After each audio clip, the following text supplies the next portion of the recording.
Mansi, welcome or welcome back to my YouTube channel.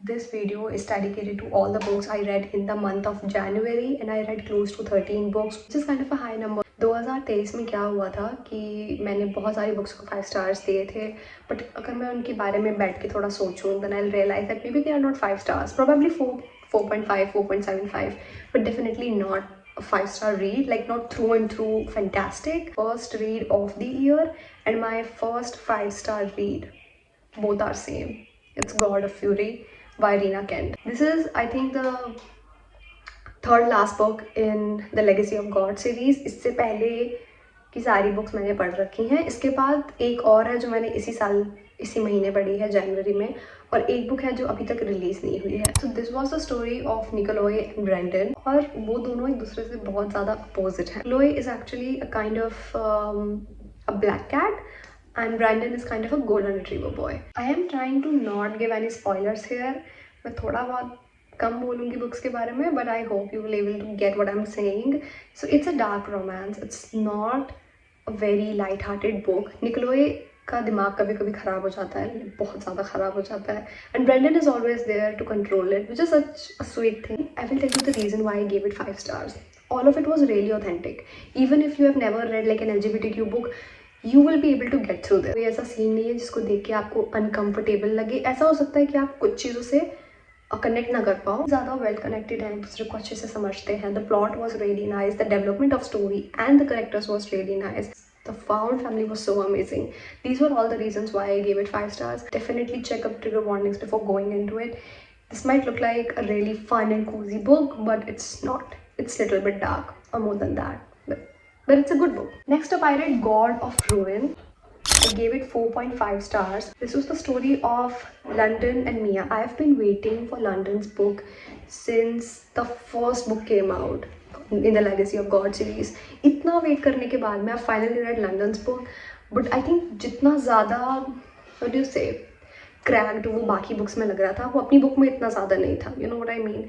इस वजह से शायद ये 5 स्टार नहीं थी, बिकॉज मुझे ट्रू टू द करेक्टर नहीं लगा. मुझे लगा कि करेक्टर को लाइकेबल बनाने के लिए काफ़ी चीज़ें मोल्ड की गई हैं, which actually is like not good. Both of them play chess, okay. तो लाइक वो एक दूसरे के अगेंस्ट चेस खेलते हैं. Both of them are black cat energy. दोनों ही काफ़ी ज़्यादा क्या बोलते हैं, उनके अंदर जो एक डार्क पावर की हंगर है वो सेम है, which actually connects them, and it's really good. मतलब Landon is a kind of a psychopath, but उसको इमोशंस फील नहीं होते हैं जैसे ह्यूमंस को फील होते हैं. मतलब उसको इमोशंस शो करने के लिए उन्हें याद करना पड़ता है, बट वो सीखता है और वो करता है. एंड फॉर मिया वो बहुत ज़्यादा करता है. So I think that's the part where I like melted down and I give it 4.5 stars. उसके बाद जो मैंने बुक पढ़ी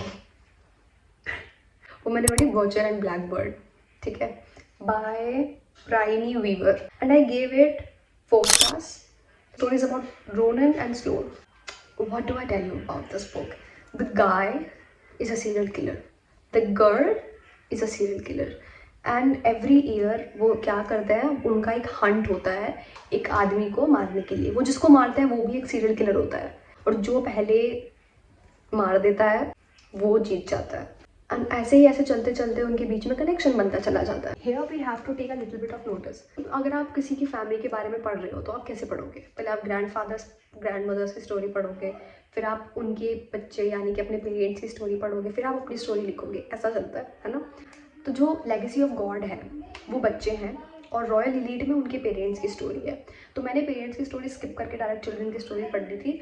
फिर मेरे को वापस आना पड़ा और मैंने स्टार्ट की रॉयल एलीट सीरीज. कुछ बुक्स इनमें से बहुत ही क्वेश्चनेबल थी. Just that kept me from going on with the series. No, so a win is a win. तो एपिलॉग को मिला के इसमें टोटल सीरीज में 8 बुक्स हैं जो मैंने इस साल पढ़ी. सबसे पहला मैंने पढ़ा cruel king. Cruel king is the story of the captain of the football team. मैंने इस बुक को दिए थे 5 star. This is the only 5 star in this whole series. Like so this is the story of Lavi and Astrid. Lavi is the captain of the football team, और Astrid same school में पढ़ती है जिसमें वो पढ़ता है. School में उसे काफ़ी लोग जानते हैं, पहचानते हैं.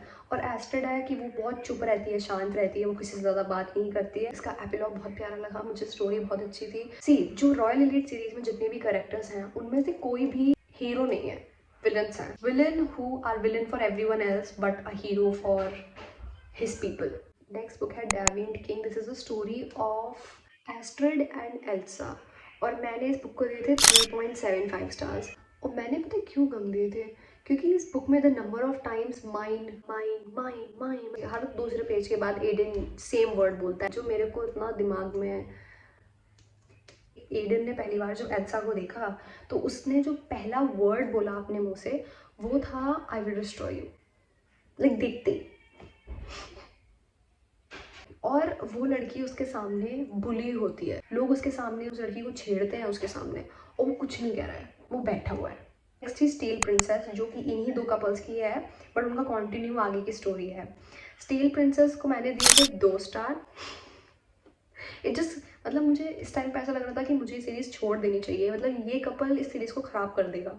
मेरा थोड़ा पर्सपेक्टिव अलग हो सकता है। इस बुक में भी माइंड का यूज़ इतनी बार करा गया है, इतनी बार करा गया है कि मैं मतलब बैठ के ना उसको क्रॉस करने लग रही थी कि अब आ गया ना ये, मैं अपना सर दे के मारूंगी दीवार में। It's fine to be possessive, it's fine to be obsessive with someone, but किसी को ऐसे ट्रीट करना जैसे वो कुछ चीज़ है जो आपको अपने पोजेशन में लेनी है,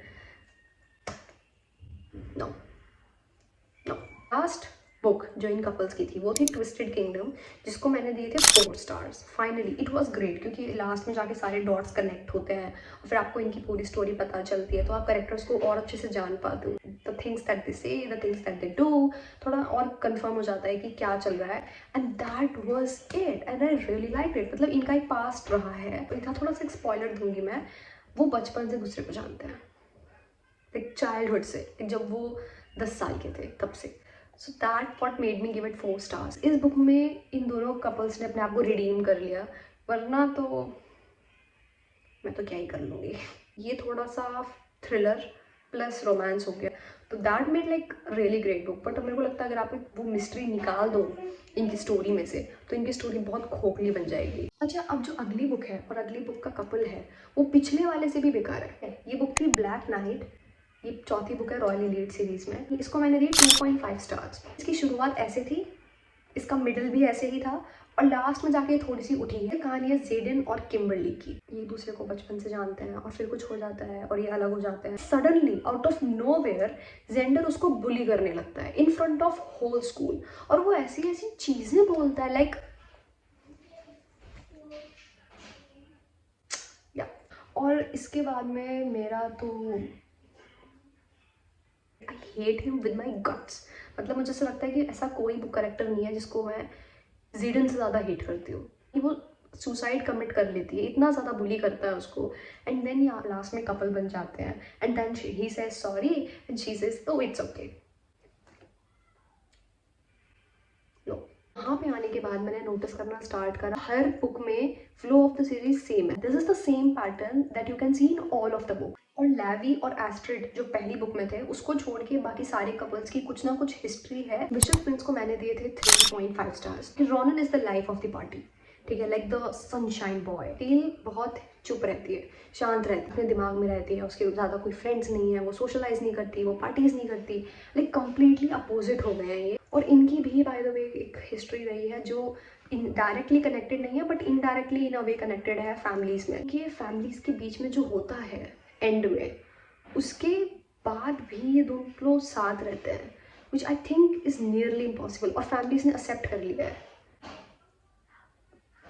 मेरे को वो पल्ले नहीं पड़ा। Next book that I read was Ruthless Empire. This is the 6th book in the Royal Elite series और मैंने इसको दिए थे 4.5 stars. This is the story of Cole, ठीक है, and I am obsessed with Cole. That guy is just different, like I don't know how to explain it but he is just different. This is a story of coal and silver. This story is kind of a roller coaster of relations. जो कोल है और silver है एक दूसरे को बचपन में मिलते हैं, and I think the only reason why it wasn't a 5 star is कि मैंने कहा कि हर बुक में कुछ ना कुछ हिस्ट्री तो है कपल्स के बीच में, और इसमें जो हिस्ट्री थी I was not expecting that. मेरा बिगेस्ट शॉक ये था कि कोल ऐसे का ऐसी कैसे जो भी कुछ हुआ है उसके बाद उसकी ज़िंदगी में जो एक ही इंपॉर्टेंट इंसान है उसके पास में वो चला जाता है, और उसके बाद he is exactly like how he was before. और मेरे को वो चीज़ थोड़ी समझ नहीं आई बिकॉज वो रियलिस्टिक नहीं है। लास्ट बुक थी रॉयल इलीट एपिलॉग, जिसमें आपको सारे कपल्स देखने को मिलेंगे, ऐसे उनकी मैरिज होती है, प्रेगनेंसी, फ्रेंड ग्रुप, थोड़ा सा फ्यूचर हिंट भी है उसमें। तो मतलब it was a good epilogue. I think कुछ 100-200 पेज की बुक है वो, छोटी सी, बट इट वॉज ग्रेट। थोड़ा सा रिपीटिव कंटेंट है but I like it. I give 4 stars.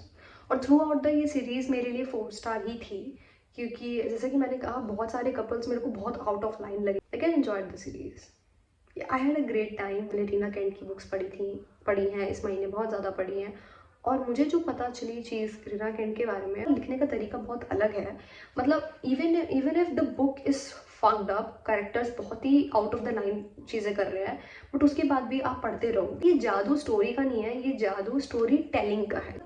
No excessive writing, कुछ नहीं है। Like a very beautifully written books. अगर आप एक राइटर की पर्सपेक्टिव से उनकी बुक पढ़ो तो आपको पता चलेगा कि बहुत ही ईजी फ्लोइंग स्टोरीज हैं, जो लोगों को एकदम चोक होल्ड में ग्रिप कर लेती हैं। भले लोगों को अच्छी लगे ना लगे, people will finish that book because it's written in such a good manner. मैंने एक थ्रिलर पढ़ी, बिहाइंड क्लोज डोर्स, जो लिखी है B.A. पैरिस ने। My goal is to read a thriller every month at least, क्योंकि मैंने पिछले साल बहुत कम थ्रिलर्स पढ़ी थी and I really enjoy them. मैंने बिहाइंड क्लोज डोर्स स्टार्ट करी। इट इज़ अ थ्रिलर जहाँ पर एक वाइफ है और एक हस्बैंड है, और अगर आप उन दोनों से मिलोगे तो आप कहोगे दैट एवरीथिंग इज परफेक्ट। मतलब जो बीवी है वो बहुत अच्छा खाना बनाती है, घर बिल्कुल साफ रखती है, बहुत अच्छी पेंटिंग्स बनाती है, she is very kind spoken, बहुत अच्छे कपड़े पहनती है, शी लुक्स वेरी ब्यूटीफुल, और ये सब चीज़ें हैं।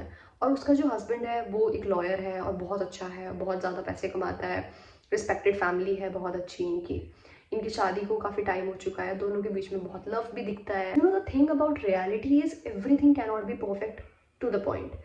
असल में ऐसा नहीं होता है। Life is made up of imperfections. तो उनकी मैरिज में सब कुछ परफेक्ट कैसे? That's like the kind of mystery in this book. That was not like the only concern. जब भी उसकी वाइफ को बाहर बुलाओगे मिलने के लिए, मीटअप के लिए, घूमने फिरने के लिए, वो हमेशा मना कर देती है। She never steps out of the house. Take this book from this video, it's really good, it's thriller और बहुत ग्रिपिंग है, बोर नहीं होंगे। I will say the story is predictable, it is written so perfectly. इसमें details इतनी अच्छी हैं, इसमें जो सीन डिपिक्शन है वो इतना अच्छा है। It is a very gripping story and you will feel like you want to keep reading the story till the end. It's written in a very good manner. उसके बाद में मैंने शुरू करी कैथलीन की लिखी हुई गर्ल इन पीसेस। मुझे पता चला कि एक्चुअली में डिप्रेशन के ऊपर बुक है, ऐसा कुछ है। तो मैंने देखा कि चलो पढ़ के देखते हैं, and I read it but I couldn't go through it. मतलब मैंने DNF कर दिया, इसी वजह से मैं अपने रीडिंग गोल में इसको इंक्लूड नहीं कर रही हूँ।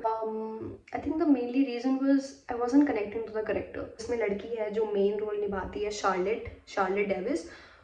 मुझे लगा नहीं कि मैं उसके साथ कनेक्ट कर पा रही हूँ या मैं उसकी थिंकिंग समझ पा रही हूँ, या तो वो इतना ज़्यादा कॉम्प्लेक्स सोच रही है या फिर इतना ज़्यादा डिफिकल्टी तरीके से लिखा गया है वो पूरा। मैंने ये बुक 70% फिनिश करके छोड़ी है। मतलब मैं ऑलमोस्ट खींच के ख़त्म कर सकती थी, but I fell like life is too short to read the books you don't like, and I know I am not going to love this book even towards the end. This is the first time actually I DNF'd a book and I am not feeling guilty. Surprisingly मुझे लगा था कि मुझे लगेगा कि मुझे finish करनी चाहिए थी, but I am not feeling anything. So yeah I might DNF more books now. That is it. आज है 3 फरवरी। मैंने अभी तक इस महीने में एक बुक पढ़ ली है, बट मैं वो फरवरी के रैपअप में बताऊंगी। In this video I try to speak in Hindi as much as possible, क्योंकि बहुत सारे लोग कह रहे थे कि हमें हिंदी में सुनना है, हिंदी में। I did it. I know I got a little bit late in making this video. मुझे ये video by 31st of January बनानी थी. I couldn't do it for XYZ reasons, but now I'm back. Yeah. आज के लिए इतना ही. Thank you so much for watching this video. Like, comment, share, subscribe.